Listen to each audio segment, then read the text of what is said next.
Hello and welcome to The Point. I am Lalit Mathur, co-founder of DCirrus and a corporate lawyer.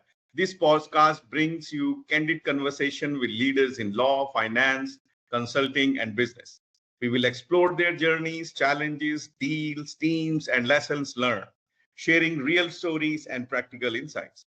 The idea is simple: to inspire and guide young professionals, industry experts, and students by sharing forward-looking perspectives from those shaping the future of our industries. It's all about honest, insightful, and engaging discussions. Let us get straight to the point. Joining me today is Ms. Vandana Tolani, founder and CEO of Convanto. With over 25 years of global experience in investment banking and fundraising, she has helped hundreds of startups across sectors like fintech, edtech, agritech, and consumer businesses scale with the right capital and strategy. Vandana has been recognized among the top 10 women leaders in wealth management and as a global women leader. She is also a venture advisor with Loyal VC and a sought after mentor and speaker. Vandana, it's a pleasure to have you on the podcast. Thank you so much, Lalit ji, for having me here. And it's a pleasure to record a podcast with you. Looking forward to give my insights and hope the audience can have some takeaways. Thank you, Vandana, for accepting our invitation and coming on our podcast. It's a pleasure to have you here. Now let us spend some time in knowing more about you, your journey. So starting from the beginning. So you have had such a rich global career: Singapore, Jakarta, and now India. Can you take us back to the beginning of your journey? What first drew you into investment banking and as advisory work? Initially, when I was in India and I finished my education, I always, as a child also, I would always read the newspapers. I was more engaged to business news than other stuff. So I think the inclination was from there only. And I had my own fund for 15 years in Singapore and Jakarta. Then when I came back to India, I thought that I know only finance work. And, besides that, I won't be able to fit into any other work. So I did investments until COVID period. Okay. And then I went back to advisory because COVID was such a dicey period. And I had to, take care of my two children as well. So I stopped investing. I started Convanto around 12 years back. And till date, we have helped around 400 companies in 45 countries with fundraisers. Wow. We have helped 5 VC funds with fundraisers. And I've given 350 plus talks up till now. Wow, I mean that's really a very very rich experience. Okay, Yeah. what inspired you to found Convento after years in family office and investment banking, and what exactly this word Convento means? Yeah. So Convanto's full form is Consultant Vandana Tolani. I always wanted a name which is more close to, my name. And initially, when I started this,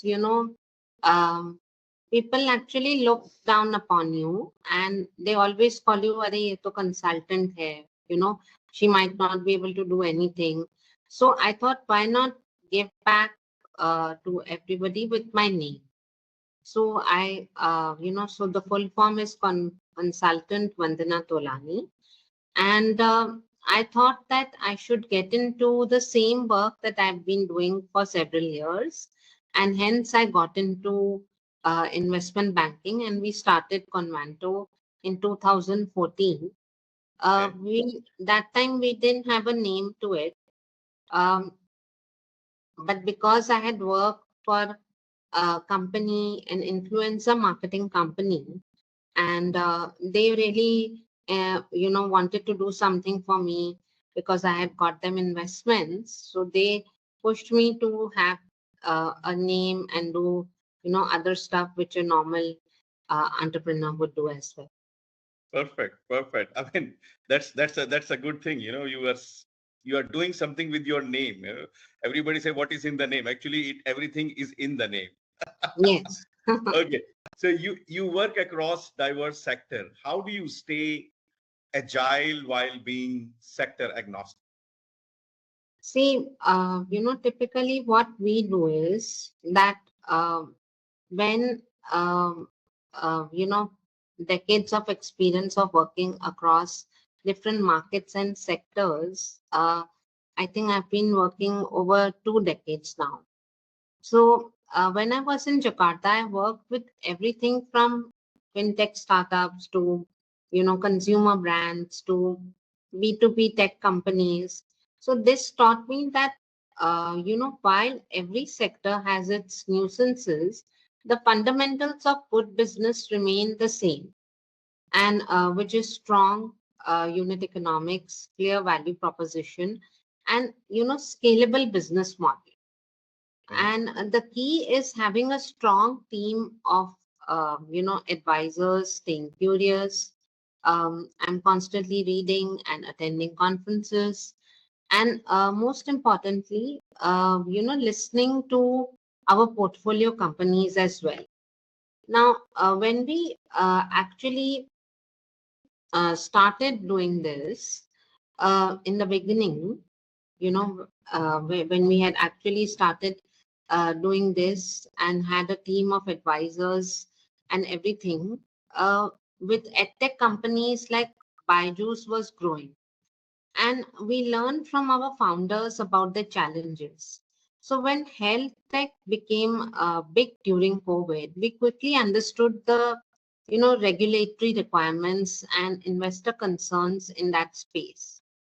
We, also leverage our global network over 400 plus global investors that we have, and these are all the MDs of the funds. So these investors specialize in different sectors, so that we have knowledge about all the sectors essentially, and we exactly know, what is an investor in Singapore would want to have, or what are the expertise, what an investor in Silicon Valley would want to, look at. So we became expert in all the sectors. And the Indian market is particularly very interesting because sectors evolve so quickly. 5 years ago, everyone was so focused on e-commerce, food delivery. Now it's all about SaaS, D2C, climate tech. So essentially, being agile means willing to learn and adapt continuously. And in that way, I think I have been very progressive and proactive. Perfect, perfect. And I think yes, I now resonate that all the experience you got from all these international jurisdiction like Singapore, Yes. Jakarta has added to your experience, and now you can have that bird's eye view of all the countries, all the jurisdictions, and what exactly the investors are looking for and what type of startups they are looking for. Perfect. Mm, So yeah. so tell me Vanda, were there any defining moments in your 25 plus of years of experience that shaped how you approach fundraising and advisory today? I know it's a very complex topic. How you approach that? Uh, could you repeat the question? Yes, how you approach fundraising and advisory today? It's quite a complex thing. Fundraising is in India, everybody call it, it's a what they call it, it's a winter going on with regard to fundraising. How you see that? Today, what is the how you see the fundraising uh, and advisory today? How what's your perception? See, I think there is enough capital in the market. And if you look at LinkedIn, um, you see every day there is a new company that is being in getting investments. Mm. So it's if you open your LinkedIn today, you will see at least 4 or 5 companies that have already got funded. So in today's I mean world, also advisory and investment banking plays an important role. Now, we must have the right kind of relationships with the investors and with the MDs of the funds. So I have those relationships. Now, why would an investor look at a deal? Because the investment banker has already, shortlisted that deal. The Mm. investment banker has already done the due diligence on the founders of that entrepreneur and then bringing the deal to the investor. Yeah. Similarly, for the uh, company as well, we have already done the due diligence on the investor and then taken the, taken them to the founders essentially. So I think this is what matters, and it plays a very key role because uh, also founders are dealing with enormous pressure and stress. So, they cannot handle the fundraising part on their own, and they need people like us to guide them. We also, make globally standard pitch decks, financial models, valuations, business plans, one pager, and teasers, which help you to be investor ready. Many founders are making decks that are 40 pages long. Relevant information is not there. You know, how to sell yourself to the investors, how will they buy your idea. So I think that is what we focus on. We are also on board of lot of VCs as an advisor, and we are usually there on both the sides, on the buy side and on the sell side. Sell side. So Mm. I think it plays an important role. I think in a day I do at least 10 to 12 calls on TopMate as well, because Sure. people just want to come for advice, mentorship, and how to go about in their business. Okay. So which means so I completely understand that, because as a founder, they are much more busy in building their companies, finding those customers, making Yeah, that prototype, gathering the right team. They spend hell lot of time in doing that, and yeah, and then where is the time to raise money or to align yourself yeah, yeah. with what the actual investor is thinking, and then there you just come with your services and Yes, help them, mentor them, teach them how they can start speaking the same language which which yeah, which yeah. the investor is looking for. I think that will be very helpful. I mean, you come like a sort of partner to them, and then Yes, handhold them, teach them all the ABCD of the whole ecosystem, and then make them ready to be mm, get funded. I think that's quite a good service and quite helpful for all those founders who are looking for. Okay, now tell me, Covento is now recognized as one of the top boutique investment banking firm in India. What mm. was your vision when you started it, and how has that vision evolved? See, I wanted to help a lot of founders and to women and male founders, and I wanted to uh, help them with their fundraise journey, and that was my vision, and to be able to help maximum number of small size, large size, medium size companies with their fundraise journey. That was the vision behind it, and also to create a legacy in this, that we actually can deliver a lot better. Convanto is very different than other investment banks, because we also give a personal touch to everything. We do the analysis properly, of the company, the business analytics. We have a finance team that sits with them. We have a content team that sits with them. So I think the whole idea was to help maximum number of people with their fundraise journey and create a lot of entrepreneurs, because as you know, post COVID, people were losing jobs. Yes. There was a feeling of uncertainty, which is still there today. I mean, if anybody who is under any employment can be fired at any time. Yes. And hence, it is very important to have both the skills that are meant to be in a job role as well, the skills that are meant to be as an entrepreneur as well. So I think that is what, I helped a lot of people in building that. For instance, to give you a small example, uh, there was a CEO who had lost his job, and a CFO during COVID that had come to me, and they had forgotten simple tools like using your LinkedIn efficiently, upgrading your LinkedIn, making a website, posting on social media, being visible. So I think that was what was lacking, that the knowledge to be digital visibly and to be digital and be visible.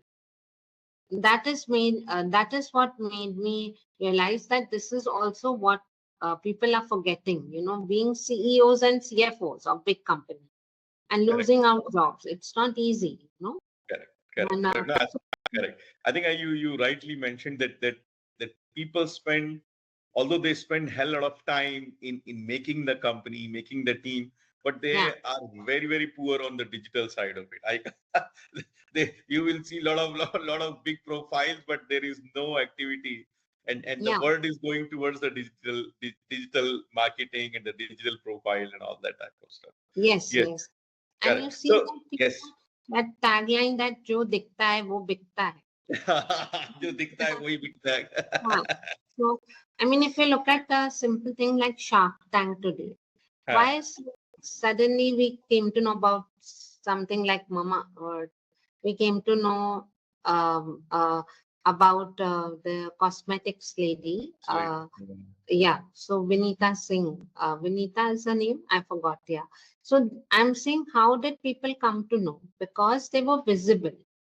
Um, correct. how did they become visible? By going to Shark Tank. Shark Tank. So I think that is what made them also visible. Otherwise, their stories about how they reached a certain stage, what motivated them, what were their, problems that they faced would have Please. not come out in the open. Correct. Correct. No, I completely agree with you. Yes, I think जो दिखता है वही बिकता है. I completely agree with that punchline. So, Vanda, tell me one thing that Gee. you just mentioned that you guys are a little bit different from others. So what differentiate Covento from larger investment banks and larger advisory firms? There are a hell lot of firms out there in the market doing a lot of marketing, all the halla gulla, doing all those big fancy events. So how Covento is different from, what's your strategy? How you are different? What's your differentiator? See, the biggest difference is the personal touch and senior level attention that we provide. So when somebody works with Convanto, you are not dealing with junior analysts who have just graduated from college. You are working directly with them. And my senior team who have a lot of experience. At larger investment banks, your startup might be just another file on somebody's desk. But at Correct. Convanto, we treat every client as an important client. And, to think about it this way, that, when Flipkart and Paytm were starting out, they needed that personalized attention to understand their unique challenges. And, that's what exactly we provide as well. We can pivot quickly, make decisions faster, and customize our approach for each startup. Large banks have layers of bureaucracy, and they need a committee for approvals for everything. And we can have a conversation with the founder on a Monday, and be working on their pitch deck by Wednesday and finishing their deck by Saturday and Sunday again. And Right. another key difference is that we are sector agnostic approach with deep global connections. We are connected with over 400 plus global investors, and Mm-hmm. we have helped 400 companies in 45 countries. And this isn't just about having a big database. There is a real relationship built over my 25 years of being in abroad and India. And when we recommend a startup to an investor, um, you know, they take our call because they know our track Yes. record well. Yes. Mm. So, So that this is boils down to one thing: small is beautiful. that's why Okay, we themselves as boutique investment. boutique investor. Perfect. No, I think I think that's a good differentiator, and I also think that the early stage startup founders, they need a lot of hand holding and Yeah, one-to-one talks, one-to-one discussions, because yeah, they are just coming into that arena, and they actually are not aware how difficult it is to fundraising and what are the other nuances within this fundraising ecosystem. So we are now yeah, talking about fundraising, and I think yeah. fundraising is often one of the hardest challenges for startups. From Yeah. your experience, what are the most common mistakes founders make when they approach investors? See, the biggest mistake I see is founders jumping into fundraising without proper preparation. Hmm. They think fundraising is just about having a good idea, but investors are putting real money on the line. Now, they want to see whether you have done your homework on. The most common mistake is not even having a clear story. Founders will say, we are the Uber for X, or we are building AI for Y, without explaining what problem they are actually solving and for whom. So I tell founders that, even your grandmother should be able to understand what your company does in 2 sentences. If she can't, then you're not clear enough. Hmm. And another huge mistake is, unrealistic financial projections. I have seen pitch decks where, founders project, then they'll capture 5% of the Indian market in 3 years with no basis for that number. And, investors have seen thousands of these projections. They Hmm. know when you're being unrealistic. And it's better to be, conservative and exceed expectations than to be over promising and over optimistic and, then doing under delivery. You know what I mean? Hmm. Hmm. And the Hmm. third mistake is not reaching out to investors properly.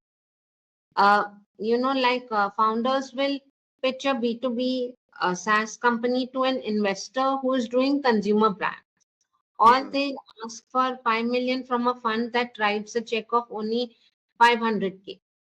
This Hmm. shows the laziness and wastes everyone's time. Right. Many founders underestimate the importance of their team slide. Investors don't just invest in ideas, they invest in people. Your team slide should show why your co-founders are the right people to execute this vision. And this is especially also important for first-time founders who don't have a track record. Uh, Also, another thing is that, quoting too many valuation at a very higher level and being very unrealistic about it.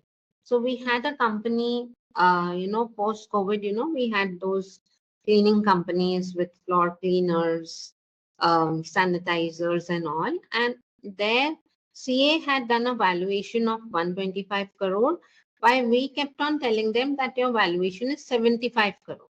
But they did not listen to us. And till date, they have not received their investments because of quoting a high valuation. Mm. Um, Also, misusing the investors' money. I have Mm. seen founders buying cars, treating cancer, buying houses with the investors' money. So I think that practice needs to stop as well. And they don't even want to invest in a good pitch deck, a good financial model that is coming from a professional. And that professional understands the investor's mindset as well. So I think that is the mistake that founders keep making. Mm. I think, but I understood that preparation is the core, right? Everything comes under that preparation of how before going to the investor, the Yeah, founders must prepare all the. I mean, they should have all the information in hand. They have all yeah, the pitch decks, the valuation, everything has to be done in a very very how can I say a manner which is audited by somebody. When I say audited, not by not, as you rightly said, not by a CA with a fancy valuation on a piece of paper, but by somebody who is already into that ecosystem and who can connect whether this thing will worth whatever X crores or 100 CR or 200 CR. I think preparation you know, is the core. And you touched about the governance part of it, that the founders are, if they are able to uh, raise funds and then they are not using the funds for the development or the betterment of the company or for the growth of the company rather than using the funds for their private private need. I think that we have seen in the past also. There are so many companies that has come out, and which really gives very bad impressions about the. I mean, it's so generalized the things that then when somebody will go to the investors, oh, this founder has come and then he will take my money and run away and all those type of things. So I completely agree with you on that part of it. So not only that, like even not putting the self first money on your own, like self funding. You self want fund, even that the website should be made by the investors' money, you know, everything, and like everything the investor cannot do. Some things of we course. need to be. Correct, correct. So now this leads to our next question. So now imagine somebody wants to come to you and then they have read about you in LinkedIn or wherever or through references. Now, if somebody, how do you evaluate whether a startup is ready to raise funds or they need more preparation or their valuation has to be redone? How you evaluate that? Is that a process? You mentioned that you have a team, but if you can in brief tell to our listeners that how you evaluate that, what's that evaluation process? See, we do check the background of the founder. We do some due diligence on the founder. And we the biggest difference is the maturity and depth of the investor ecosystem as well. In Singapore and North America, you have multiple layers of investors, from angel investors writing 25,000 checks to growth funds writing 100 million checks. And India, we are still building that ecosystem, though it's grown tremendously in the last 5 to 7 years. Now, the due diligence process that we do is different from the others because we deep dive and we ask so many questions in the first call itself that Mm-hmm. the founders, all the story needs to come out before we have taken them to the investors. Apart from this, we also get the deal shortlisted from our circle of investors Mm-hmm. and to see if the deal is doable on. If our circle of investors say that the deal is not doable, we will not pick up the mandate. We Mm-hmm. will straight away go to the client. Even we sometimes take feedback from the investors on the deck before we tell the client, okay, now you make the deck through us. At at a broader level, we understand that the deck is not doable. But to be 100% sure, we do get these things shortlisted. Our process completes within 3 months Mhm. uh, of the time period. 1.5 month, we can bring out the term sheet, and post which it takes two, 3 another weeks for the funds to hit your accounts. Hmm. But I think now I understand that how important it is. For example, when all these startups Yeah, for account and audit they go to a CA.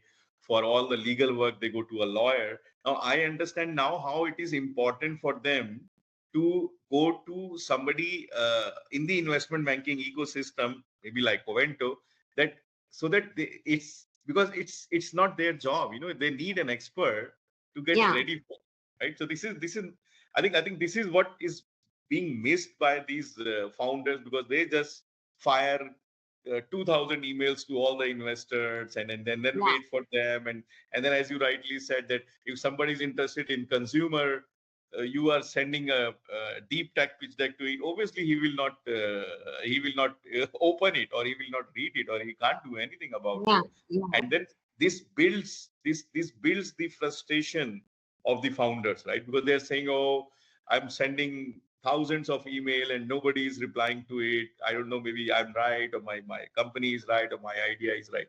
I think focusing on the right type of investors and right type of investment banking firms with a proper pitch deck, with a proper preparation is a must, if yeah. somebody is looking for to raise fund.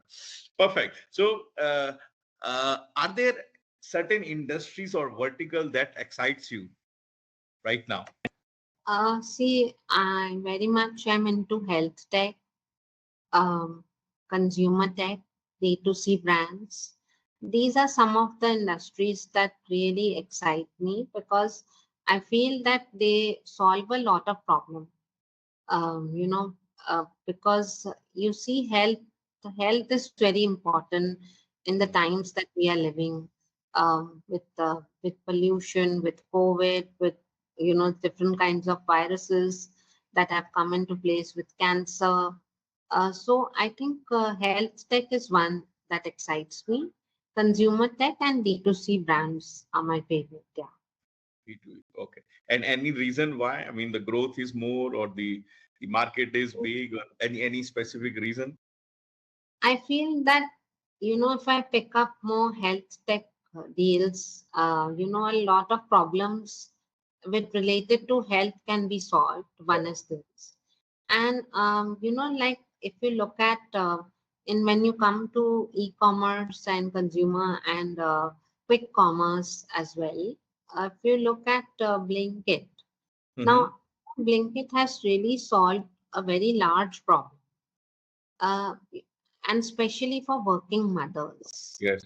So, like, if for a person like me, I cannot keep going to the supermarket. I Yes. cannot keep going to the market to buy things. And I might not even remember what got over suddenly because Yes. I'm too much into work. So I think Blinkit has really solved all the issues. Um, and they just deliver within few minutes. I Yes. think within less than 10 minutes, everything is at your doorstep.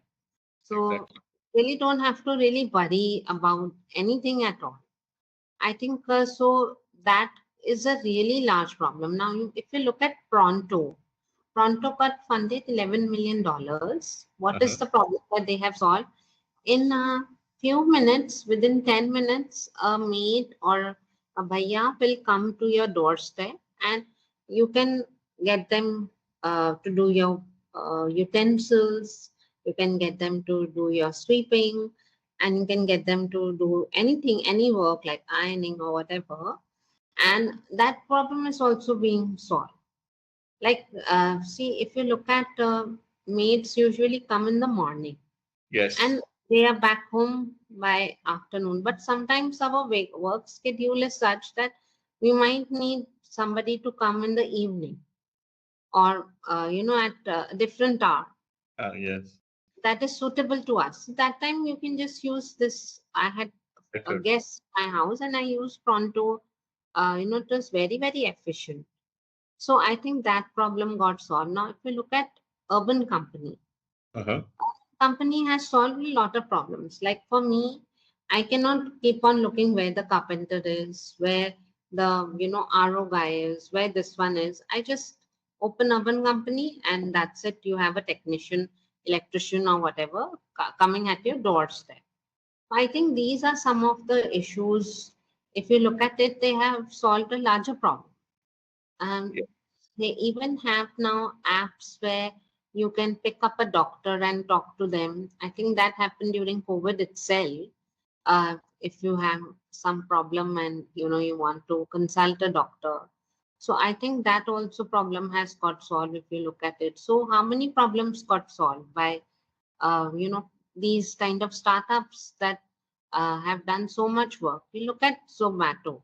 Now, if you Yes. don't have time to cook, but you're getting food from somewhere very quickly, or you have some urgent need where you have a party or something, you can just do everything on Zomato. You don't need a caterer or anything. Yes. Yes. Yes. No, I think I These, think I agree with you. I mean, all these apps. I mean, they have actually. I think in the last, I would say, 10 years, they have actually did a very big paradigm shift from where. And yeah, all the companies you have told me, I've heard of them. I have not heard of Pronto. Pronto, you said, right? I'm going prawn. to from I'm going to tell that to my wife, because I can tell you, uh, I don't know about Singapore and other part of the world, but in India, I can tell you my experience. Your day, how your day is going to be, will be decided if the maid has come to the come in the morning or not. Yeah, but it only this Pronto app is for only Gurgaon. Okay, Are you in okay, Gurgaon or you are okay. in Delhi? Oh, they will. Yeah, I'm in Delhi. So, no worries. They will soon be launching in Delhi. Yeah, yeah. So, Because the problem remains the same in all the metros. You have working women, they have kids to handle, they have house to yeah, handle. There are a lot of things to do. I mean, they need all these assistants. I call them assistants to get the things going. No, I so agree with you. when I came to India, I had gone to this women organization called Sheroes. You've heard Uh-huh, of Sheroes, Sairi Chahal? uh-huh, So it is similar to Heroes. Now, they explained me that, do you want to do business? So I said yes. Do you want to grow? I said yes. So they said you have to drop your kitchen, you have to drop your laundry, you have to drop these and have hacks, not like literally drop, but have hacks for these things so hmm, that you can manage. And if you look at it, if these problems are solved, your focus becomes 100% on work and work. earning, Yes, which is more, which is giving back more than yes. this one you can delegate. So I think this was what lesson I learned, that look, if I need to work, I need to have hacks for everything. So I have hacks for almost everything, like literally everything. And people call me for some hacks sometimes. I'm going to share your number with lot of friends, lady friends, which I have my friends, that they're going to call you for that. But there is one more angle which you mentioned, that all these apps which are coming in, like Blinkit. I mean, they are also solving the household problem, long Yeah, big problem, but they are also generating a lot of jobs for people who are not, not very skilled. If you are not, I don't know how they hire people. But even if you have some driving license, or even if you don't have a driving license, nowadays you see all those small scooties on your street. So I don't think so they need even a license. So if you are 18 years old, and you don't have a big education to go to a big office or all that, I mean, you can still earn your money, and take care of your family. I think there is a big social impact also attached to it. No, I yeah. understand why you want to do this B2C type of stuff. Perfect. So now, tell me one thing. What's your so you have seen international ecosystem. You have seen Indian ecosystem.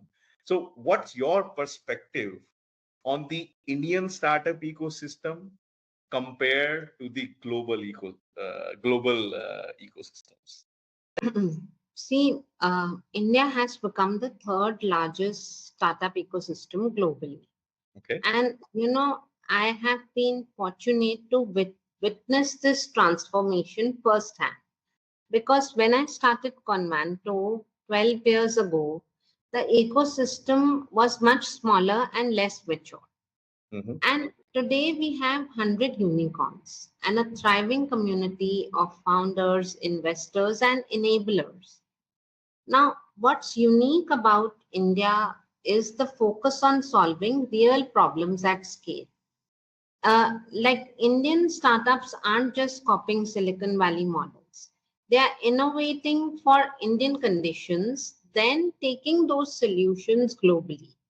Mm. Now look at, like I mentioned, look at companies like Zerodha, which created completely different model for stock trading. And on Nykaa, which built a beauty platform specifically for Indian consumers and market conditions. Now, the Indian ecosystem has also incredible cost advantages. Mm. Our engineering talent is world class, but costs a fraction of what it would be in Silicon Valley. Now, this allows Indian startups to build global quality products at a much lower burn rate.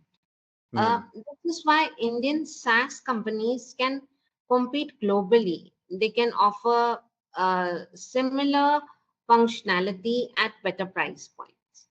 Okay. Now, however, there are still, gaps like access to capital, especially early stage capital is something which is for, limited compared to the markets in US.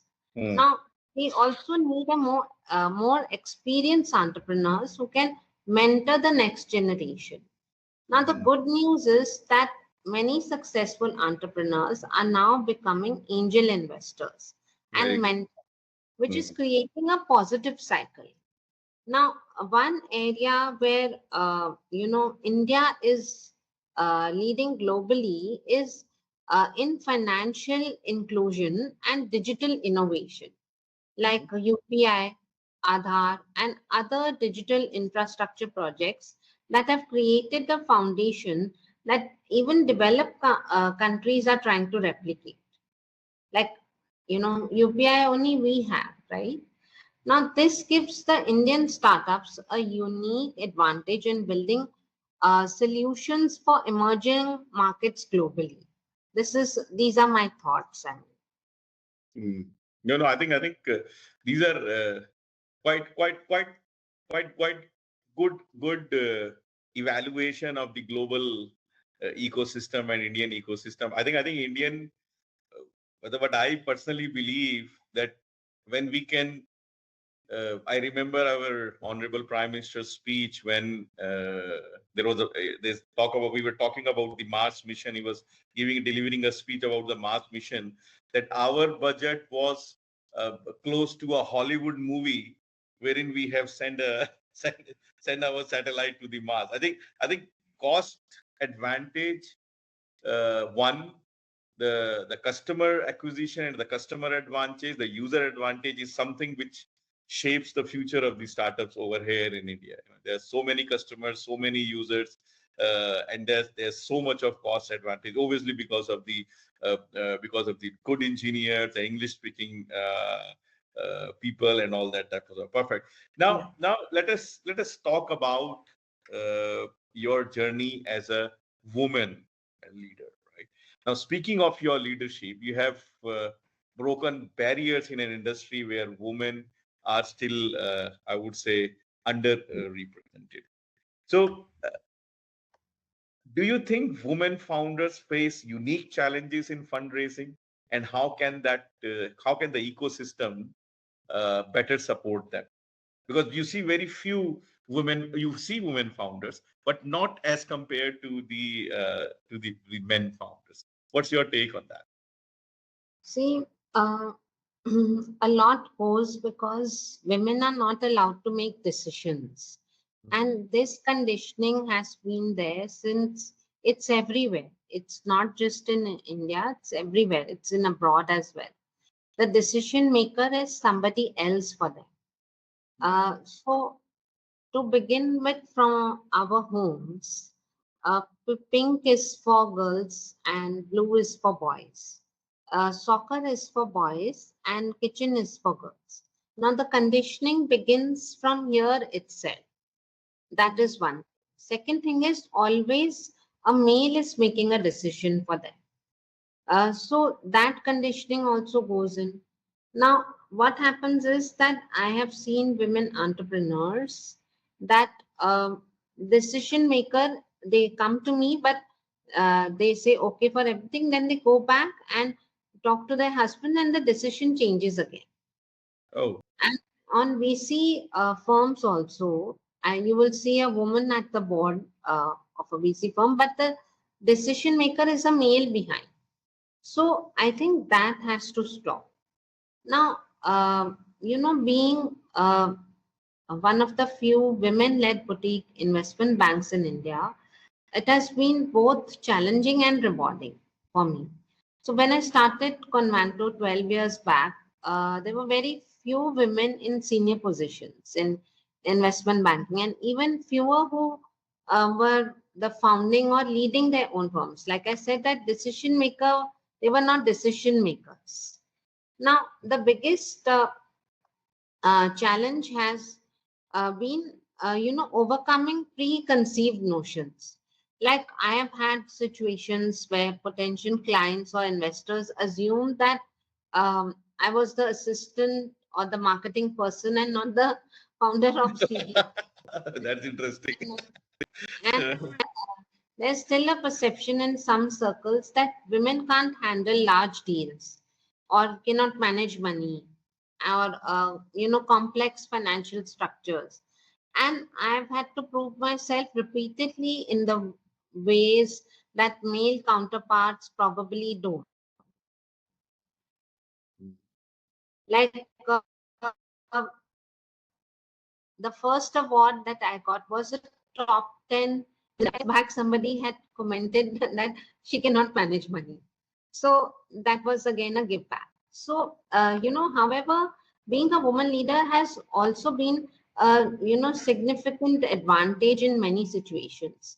Now, many female founders feel more comfortable discussing their challenges and aspirations with me. They also feel understood in a way that might be different with male advisors. So Mm. that has helped me build strong relationships with clients and understand their needs better. Now, what's encouraging is seeing the change in the ecosystem. Today, we have more women entrepreneurs than ever before, and investors are recognizing that diverse leadership teams perform better. Mm. Now, when I, sometimes speak at a conference or event, I see young women in the audience asking questions about careers in finance and entrepreneurship. And the key has been on focusing on results, building credibility through successful outcomes. And when you help companies raise significant funding and achieve their goal, then your gender becomes secondary to your track record. Yes. And today clients come to Convanto because of our expertise and network, and not just because it's women led also. But there is one challenge also that if I have to go for a meeting after 8 o'clock, I don't. So, but if I was a male, I would just pick up my car Obviously. and just drive away, finish my deal till 12 at night and come back. But I can do this in Dubai very easily. In Mm. Dubai, I work till 3 a.m. with nothing going wrong, absolutely everything professional. So I think that's one challenge that I have faced as well. Okay. And what advice would you give to women who want to break into the venture capital or investment banking, apart from the founder part? But this, I mean, into the investment banking arena? See, first build your expertise in a specific area. Mhm. And, don't try to be generic. Become an expert in a particular sector or a type of transaction. Now, this gives you credibility and makes you valuable to firms looking for specialized knowledge. Now, when I started, I focused on cross-border transactions and family office investments, which Mhm. became my unique strength. Then, also, second, develop a strong network early. This industry runs on relationships. Networking is crucial for both deal flow and career opportunities. Attend industry events, join professional associations, and don't be afraid to reach out to senior women in the industry for advice. Most successful women are very willing to help other women succeed. Like, I'll give you an example. When Mhm. in 2014, when I would go to networking events, I would just go, but I couldn't talk to anybody. So, like, how to exchange my card, what to say, and, how to start the entire conversation.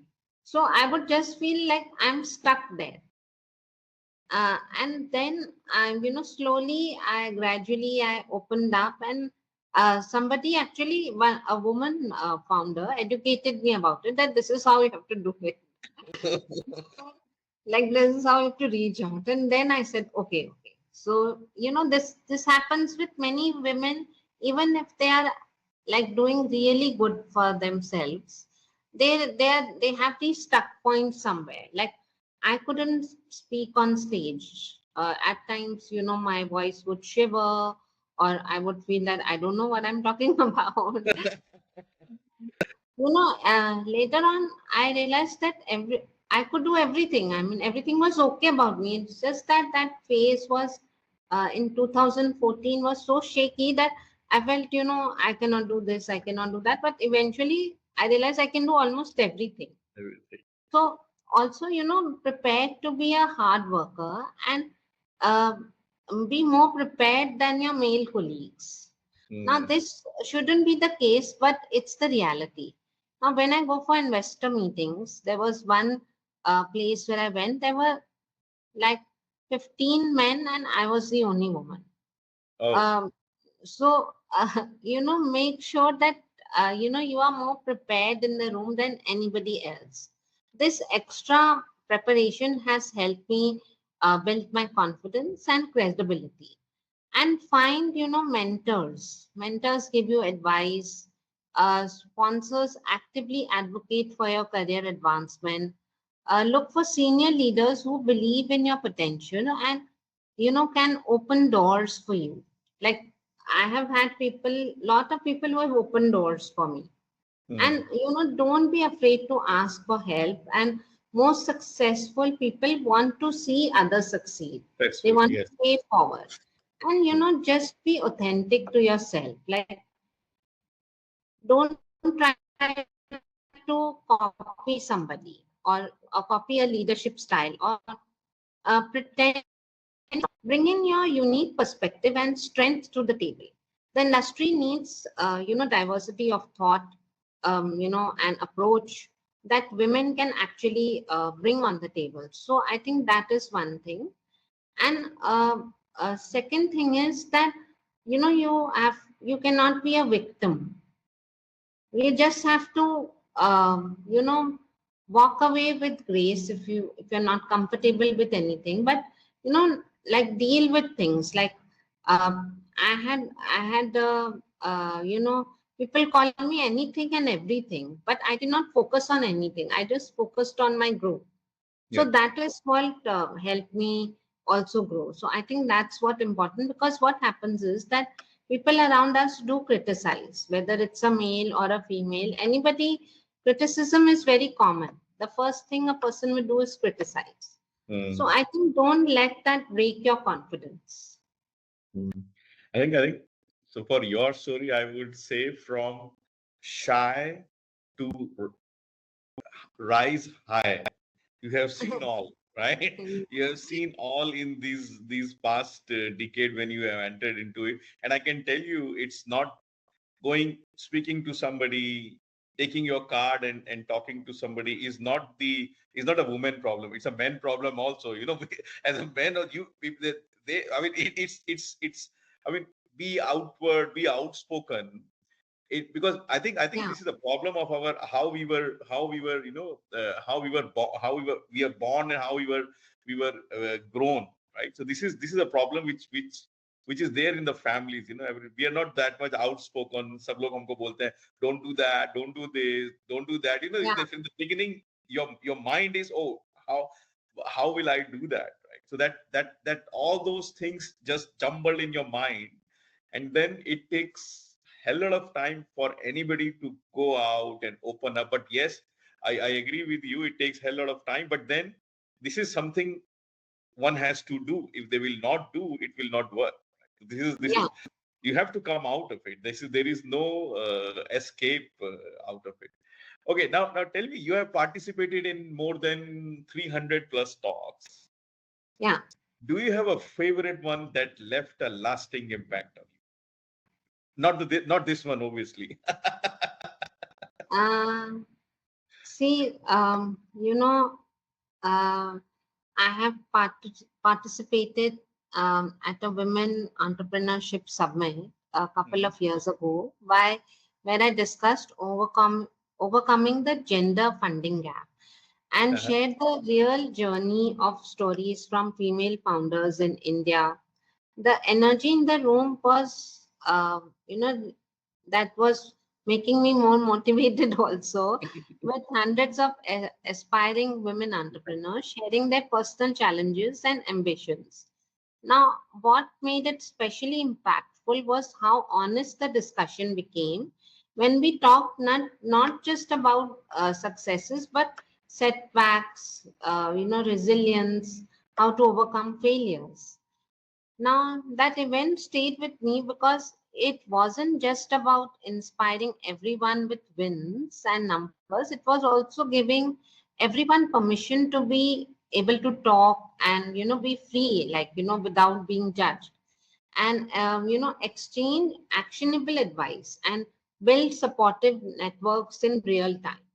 Now, afterwards, many attendees reached out to me to say the talk actually pushed them to finally launch their ventures or seek funding despite having doubts. Now, seeing that, collective empowerment and real world change, sparked by an honest conversation, that has left a lasting impact on me, both as a mentor and woman in finance. And also this particular event, there were like the entire room was clapping continuously, so I think that was really encouraging. And encouraging. So tell me, Vanda, is there any organization or like a club or any society or something in India wherein women founders can seek help? I mean, I know they can reach out to you, but is there any sort of a sort of network or some organized ecosystem wherein if they want to connect, where their problems will be understood in a much better way rather than they are going and connecting to any other network? Is there Yeah, any club or network or something like that there are exists in many. India? There is She Rose, there is Thai Woman, then there are many, Lead Okay. Her Shape. There are many such organizations that only cater to women and women problems and women stuff. And I think Shiro's is one that was made by Sairi Chehel. Hmm. There is an app you can go and talk over there. There are lots of women apps. So I think and women organizations are many. Even Ncube is one. So there are many. Many. I We mean, if cater to both men and women, and our 90% clients are male. okay, perfect, Yeah. perfect. So now we have talked a lot about the women entrepreneurship. So coming back to Convento, where do you see Convento in the next 5 to 10 years? I want to do D and E series deals more Mhm. uh, after 5 years down the line. And apart from this, I want to come in as many, podcasts as I can, Good. so that I can touch more lives, even if, some two people's life changes because of my talks, I would be very grateful. And I also see myself on the uh, first page of Forbes. Wow. And we we will be the leading investment bank all across the globe, while maintaining the roots in India. I see a huge potential to expand in Southeast Asia, and in UK, in USA, and in terms of scale, I want to double our portfolio to more than 700 plus companies over the next 5 years, Good. while maintaining personalized service that differentiates us from larger firms. And this also means being very, selective about our growth and ensuring that we never lose the ability to provide senior level attention to every client. Mm. And I also, want to expand my service offerings beyond just fundraising, because many of our portfolio companies need help with international expansion, strategic partnerships, and exit planning as well. And, uh, technology also, I want to implement some, technology into the system where it is more easy for everybody to access, funds and access uh, opportunities. And uh, I think to be on the front page of Forbes. And when somebody is sitting in an aircraft, the magazine has my photo. So So this is I wish that will happen sooner than you think. Perfect. No, I think all your wishes will be answered by God. So before we wrap up, Vandana, let us do a quick rapid fire to get to know you better. So, what's one book or resource you think every entrepreneur should read?